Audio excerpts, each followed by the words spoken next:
राजे यशवंतराव होळकर विद्यार्थी योजना, 10,000 धनगर समाजाच्या लहान मुलं मुली हे इंग्लिश मीडियमच्या शाळेमध्ये जातात, त्यामुळे त्यांना स्कॉलरशिप ही सरकारकडनं दिली जाते।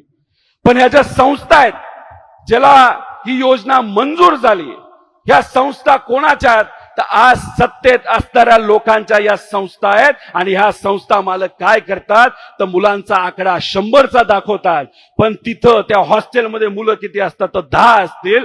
तर आज सत्तेतले लोक या धनगर समाजाच्या मुला मुलींच्या स्कॉलरशिप 90 मुलांची स्कॉलरशिप पैसा खातायत, करप्शन करतायत आणि 90 मुलांची स्कॉलरशिप ही घरी घेत आहेत। म्हणजे 90% पैसा धनगर समाजाच्या मुला मुलींच्या शिक्षणासाठी जो होता तो त्या ठिकाणी कुठेतरी दुसरीकडे नेला जातोय, नाही तर घरी नेला जातोय। त्याच्याच बरोबर 1000 कोटी रुपये हे धनगर समाजासाठी दिले जाणार होते, त्यातला एक सुद्धा निधी तिथं आला नाही। त्यामुळे कृपा करून आपल्या सर्वांना विनंती करतो, आपल्या परिवारासाठी काय महत्वाचं आहे, आपल्या महाराष्ट्राच्या भवितव्यासाठी काय महत्वाचं आहे, शिवशाहू फुले आंबेडकरांचा विचार काय आणि ती जपण्याची आज जरूरत काय, ही मात्र या ठिकाणी जाण आपण सर्वांनी ठेवावी। आपण